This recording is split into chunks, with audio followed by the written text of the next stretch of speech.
Fala galera, beleza? Vamos lá para mais uma aula agora. Estava aqui agora arrumando antes de começar a aula, mas vamos lá. A aula agora é de concordância. E o que é a concordância? O que é? Ah, professor, não sei. Concordância é um acordo. Concordância é um acordo. Como assim? Quando eu falo, quando eu digo, nós entramos em acordo. Quando vocês entram em acordo, não houve uma concordância? Exatamente, isso é a concordância. E aí vai ocorrer como a concordância? Vai ocorrer entre o sujeito e o verbo. Sujeito no singular, verbo no singular. Sujeito no plural, verbo no plural.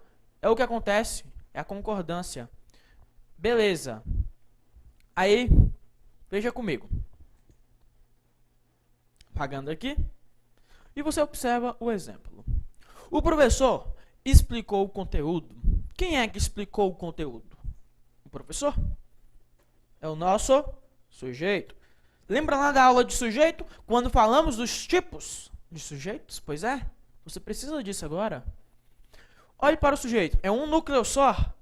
Se é um núcleo só, o sujeito é simples. E esse sujeito simples está no singular. Se o sujeito está no singular, o verbo também fica no singular. Isso é concordância. Singular, sujeito. Verbo também no singular. Quer ver? Olha só, coloca outro contexto. Os professores explicaram o conteúdo. Quem é que explicaram o conteúdo? Os professores. Sujeito. O professor é simples também, não é? É simples também porque o núcleo é somente professores.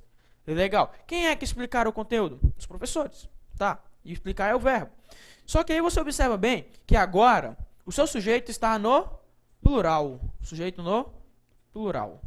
Se o sujeito é no plural, o verbo também tem que ficar no plural para concordar. Concordar. Beleza.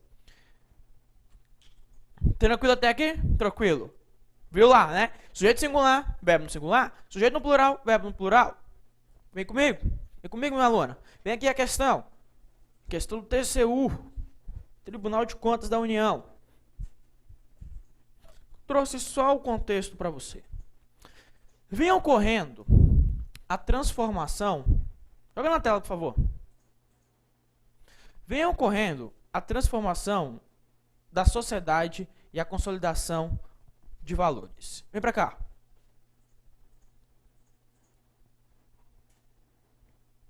Só corrigir aqui. Pronto. Legal. Vem ocorrendo a transformação. A prova pergunta. A substituição da forma verbal vem por... Preservaria a correção gramatical do texto? Professor, e agora eu não sei. Vem comigo, vem comigo. Vem cá, meu aluno, presta atenção. O que é que vem ocorrendo? Professor, vem ocorrendo a transformação, e a consolidação. Você tem o seu sujeito. E esse sujeito ele é composto, porque tem transformação e consolidação. Composto. Sujeito, composto. Legal. Beleza, meu aluno? O sujeito é composto aí. Tem dois núcleos, o sujeito é composto, lembra disso? Se o sujeito é composto, o verbo vai para o plural, tem que concordar. Só que aqui tem um caso. Esse sujeito composto, ele foi posposto. Isso mesmo. Ele está após o verbo, posposto. Posposto ao verbo. E aí, se ele foi posposto ao verbo, olha que bacana que acontece aqui. Ele aceita duas concordâncias. Duas concordâncias são, posso colocar vem, exatamente como está lá grafada, com acento, vem. Se você colocou vem com acento, é uma concordância lógico-formal. É o mais aconselhável que você concorde, porque você está concordando com o texto, com o sujeito, mas você pode concordar com o mais próximo. É o vem, concordando com transformação. E aí a concordância é uma concordância atrativa. Atrativa. Ou, se você preferir, estilística. Ah, professor, esse é meu estilo. Isso. Seu estilo é concordar desse jeito. Então, você pode ter as duas concordâncias. Você pode concordar com todo mundo se o sujeito estiver posposto. Por quê, professor? Porque se estiver antes, não tem como. Se estiver antes, você tem que concordar perfeitamente. Anteposto. Se ele estiver anteposto, vai concordar certinho. Agora, as duas formas estão corretas e a questão está Correto, eu posso sim substituir sem prejuízo nenhum para a correção gramatical do texto. Legal? Tranquilo esse caso? Então vem comigo. Agiram cuidadosamente o policial e o delegado. Eu posso trocar a forma verbal agiram por agiu? Pode, professor. Coloca aqui, ó. Agiu? Veja se pode. Quem é que agiu ou quem é que agiram cuidadosamente? Professor, o policial e o delegado é o nosso sujeito, é um sujeito composto. Legal. E aí lembra que eu te falei? Sujeito composto, você concorda com todo mundo, com os dois núcleos, ou você concorda somente com o mais próximo. Ou você faz a concordância atrativa, ou você faz aquela concordância que eu acabei de falar, lógico-formal, que é mais aconselhável.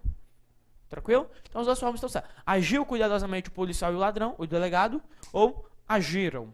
Veja o outro contexto, ó. Morreram o deputado e o ministro. Trágico. Quem é que morreram? Professor, o deputado e o ministro? É o sujeito. O sujeito é composto? É composto? É composto? Legal. Então, deputado e ministro. Lembra lá que eu posso, como eu te falei, eu posso concordar com todos, ou se eu preferir, somente com o mais próximo. Morreu o deputado e o ministro. Morreu o deputado e o ministro. Legal até aí? Firmeza? Tranquilo? Então, coloca na sua cabeça. Quando houver sujeito composto, posposto ao verbo, ou seja, após o verbo, você pode, eventualmente, concordar, lógico-formal, ou você pode fazer a concordância atrativa, que é com o mais próximo. Mais próximo, professor. Por quê? Porque se eu tivesse aqui os deputados, não tem como eu colocar morreu os deputados. Aí tem que ser morreram os deputados, porque você vai concordar com o mais próximo. Fechou? Legal? Então vem comigo. Vou colocar um slide branco, porque eu quero que você veja uma coisa aqui, meu aluno. Eu quero que você se preocupe com pelo menos dois caras, dois verbos. Talvez eu já tenha até falado com você, mas vou reforçar, que é o verbo ter e o verbo vir. Por quê, professor? Porque você tem que saber concordá-los. No singular, o verbo ter, eu tenho ele, tem. No plural, eu tenho eles, tem. Com acento circunflexo. O mesmo acontece com o verbo vir. Ele vem. No plural, eles vêm. E aí com acento circunflexo. Tá? Isso vai acontecer com o verbo ter e vir, eventualmente, essencialmente.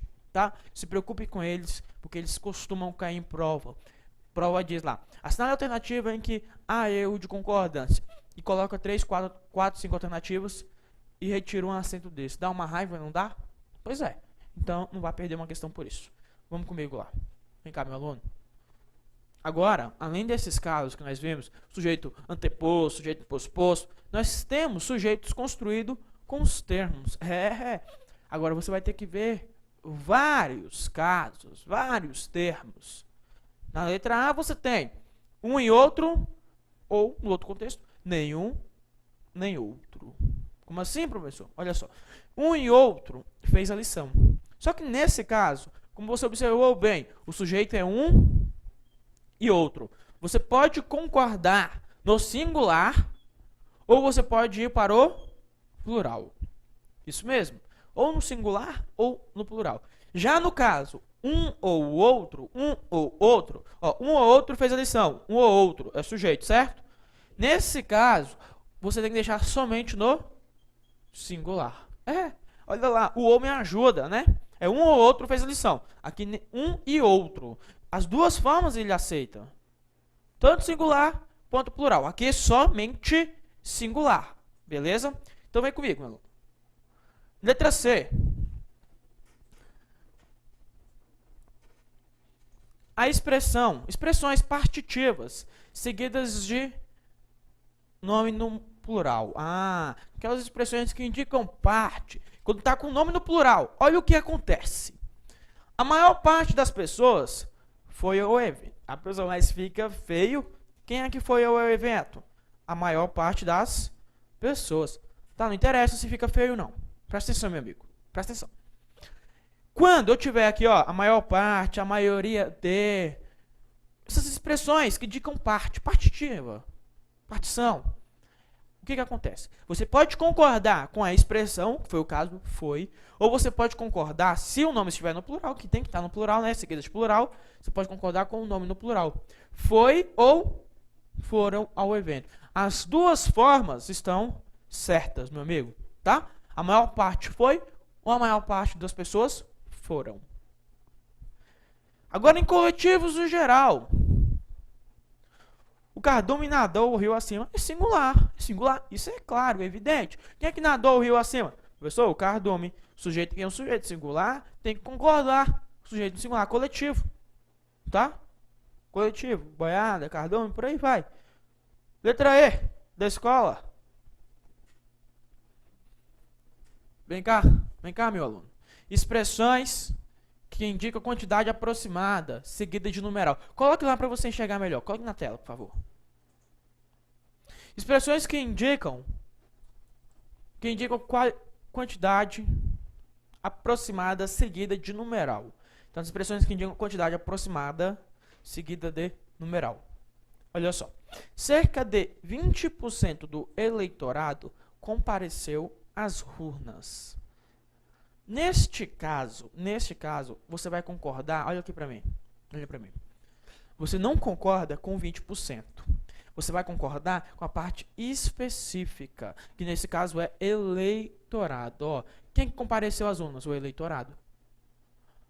Quer ver? Deixa eu colocar. Cerca de 20% dos eleitores. Eleitores. Eleitores. No caso aqui, ó. 20% dos eleitores compareceu? Não. Aí você coloca 20% dos eleitores compareceram. 20% dos eleitores compareceram. Então aqui, quando essas expressões que indicar quantidade aproximada, 20%, e quando eu falo quantidade aproximada, nada de falar. Havia 22 pessoas na sala. Não, por favor. Havia cerca de 22 pessoas.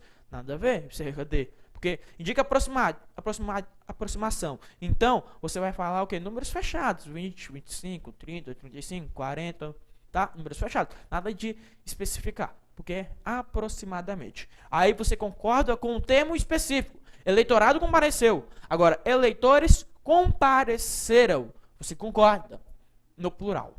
Beleza? Vem comigo no próximo. Joga na tela. Com F, com pronomes indefinidos ou interrogativos, seguidos de outro pronome. Isso mesmo, com esse pronome aí, ó. Olha o que acontece. Vem cá comigo. Vem pra cá. Quem de nós fará as questões? O que acontece aqui? Quando você tiver um pronome que é indefinido, quem? Seguido de outro pronome, nós. O verbo, ele pode concordar. Terceira pessoa do singular. Terceira pessoa do singular.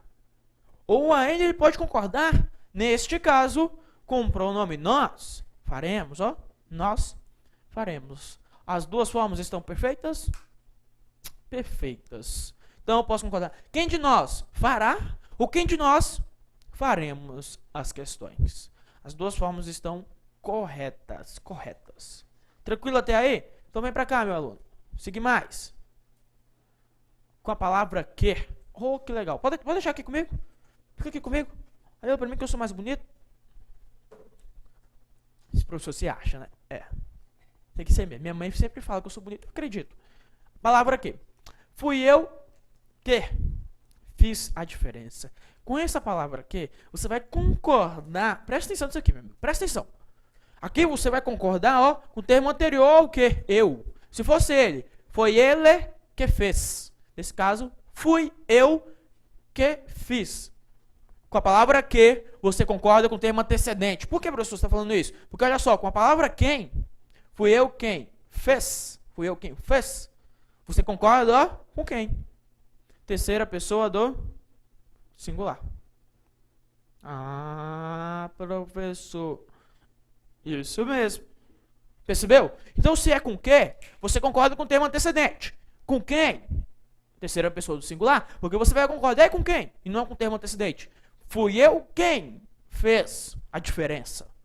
E no outro contexto, fui eu que fiz a diferença. Isso é questão de estilo. O autor escreve como ele achar melhor. Mas se escrever, escreva correto, por favor. Seja uma pessoa insuportável. Legal? Vem comigo, meu aluno. Pagando, pronto. Pagando aqui também. Com a expressão dos que. Também é importante na sua vida.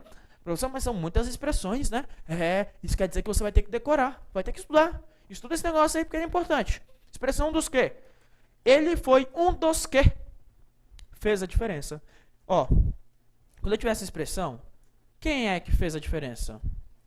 Ele. Mas ele está dizendo, ele foi um dos que. Um dos que fez a diferença. Com essa expressão, um dos que, você concorda no singular ou você concorda no plural. As duas formas estão perfeitas, tá? Ele foi um dos que fez ou ele foi um dos que fizeram. Por quê? Porque é assim, tá? Por quê? Palavras sinônimas. Quando você tiver palavras sinônimas, que são sentidos semelhantes, significados semelhantes, iguais. Com essas palavras, você opta. Você pode ter singular ou plural. Quer ver? Bondade e misericórdia. Professor, mas o sujeito está anteposto. Eu sei, mas é um caso específico. Quem é? Bondade e misericórdia habita a alma do ser humano. É verdade, ela não é? É, professor, só de alguns. Tá, tudo bem, eu concordo com você. O que é que habita? Quem habita? Bondade e misericórdia. É sujeito. Só que aí você percebe comigo, meu amigo, que bondade e misericórdia são sinônimos, sentidos semelhantes. E aí o verbo, eventualmente, ele fica no singular, se você preferir, ou no plural, se você preferir. Porque as duas formas estão corretas, perfeitas. Legal? Mole? Difícil? Não? Posso tocar o inteiro? Pode, professor. Então, se liga aí com palavras sinônimas. Vamos a uma questão de prova? Você não quer? Não, mas vai. Joga na tela, por favor. Fala de preguiça. Joga na tela a questão. Leia comigo a questão. No segundo período do texto, a forma verbal evita, empregada no singular, poderia ser substituída pela forma flexionada no plural, evitam, caso em que concordaria com estudiosos, sem que houvesse prejuízo gramatical para o período. Professor, ele falou então que eu poderia colocar evita, que está no singular, no plural, concordando com estudiosos, sem prejuízo gramatical para o texto. Vamos ver o texto. Leia o texto comigo, vem cá, lê lá. Um caso de amor e ódio. A maioria dos estudos evita os clichês como o diabo foge da cruz, mas as frases feitas dão um tom do uso da língua. Vem comigo agora, vem cá, olha pra mim. Olha pra mim, que essa você vai acertar. Quem é que evita os clichês? Professor, a maioria dos estudiosos. A maioria indica expressão partitiva? Isso quer dizer o quê? Quer dizer que você pode concordar com maioria ou você pode concordar com estudioso. Falei disso, não falei? Falei. Isso quer dizer que pode ser evita ou pode ser evitam. Isso mesmo. As duas formas estão corretas. Perfeitas. Então a questão está o quê? Certo, professor? A questão está correta. Vamos mais uma questão. Vamos mais uma. Larga de preguiça, vem cá. Questão número 2. Joga na tela, por favor. A forma verbal, sabe, no texto, está flexionada para concordar com o núcleo do sujeito. Então ele falou que a forma verbal flexionou para concordar com o núcleo. Vamos ver. Hoje, 13% da população não sabe ler. Olha para mim, por favor. Ele falou que ela está flexionada para concordar com o núcleo. Quem é o núcleo do sujeito? 13%? Não. População, galera. Ué, professor, lembra lá que eu falei que tiver essa porcentagem? Ele vai concordar com quem? Com população? Com um termo específico, com o núcleo, nesse caso? Então, a questão está certo. Agora, se no lugar de população estivesse pessoas. 13% das pessoas não sabem ler? Não. 13% das pessoas não sabem ler. Quer ver, ó? Se eu colocasse aqui, ó, pessoas. Coloquei pessoas. Se eu colocasse pessoas, o verbo ele vai ter que flexionar agora para concordar. E aí você coloca o quê? Sabem. Sabem. Neste caso, então, ele utilizou de forma correta o mecanismo de concordância. E o item está certo. Viu aí que é uma questão da Polícia Federal, feita pelo CESP. Vamos mais comigo. Vem mais. Questão de número 3, joga na tela. 3 é a boa. Questão aí do MPU, feita pelo CESP.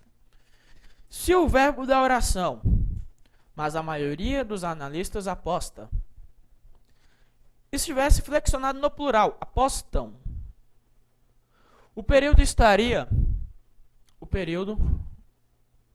incorreto, visto que, de acordo com a prescrição gramatical, a concordância verbal em estrutura dessa natureza deve ser feita com o termo maioria. Olha para mim, olha para mim. Essa questão você já sabe dizer se está certo ou está errado? Ele falou para você que se estivesse colocado no plural, ficaria incorreto. Apostam. Ó, quem é que aposta? Professor, a maioria dos analistas. Isso, a maioria de expressão que indica partição, partitiva, é. O que acontece? Você pode concordar com o termo maioria, ou se você preferir, com especificidade, analistas. As duas formas estão corretas. E ele ainda fala lá embaixo, ó, em estrutura dessa natureza, deve ser com o termo maioria. Não, pode ser. Tira esse deve e fala, pode. Pode. Por quê? Porque pode concordar com a maioria ou pode concordar com analistas. Questão está errada. Questão errada. Vamos mais uma. Questão número 4. A substituição de teria por teriam não altera o sentido, nem a adequação gramatical do trecho. Então ele falou que não alteraria tanta correção, tanto sentido. Vamos ver? O valor de suas casas, que serviam de garantia para os empréstimos, teria de continuar subindo indefinidamente. Olha para mim, olha para mim. Vem cá, meu amigo. O que é que teria de continuar subindo indefinidamente? O que é que teria? Eita, professor. O valor de suas casas, galera. Olha aqui. O valor de suas casas. Ué, professor. E esse que serviam de garantia para os empréstimos? Esse que serviu de garantia para os empréstimos, nada mais é, nada menos é que a nossa oração subordinada, adjetiva, explicativa. Você se lembra disso, não se lembra? Ah, tem que lembrar. Esquece essa oração. Olha para o sujeito agora. Sujeito singular ou plural? O valor, professor. O sujeito é simples. O valor está no singular. Então, o verbo também fica no singular. E a questão está o quê? Errada, professor. Questão está errada. Questão errada. Difícil até aí? Mole, é ou não é? Oh, meu Deus. Chegamos ao fim de mais uma aula. É uma tristeza quando isso acontece. Você não sente também? Também sinto. Qualquer dúvida, deixe o seu comentário. Diga lá. Comente, por favor, a sua dúvida. Beleza? Então, fiquemos por aqui. Até a próxima. E eu estarei com você. Um abraço. Tchau, tchau.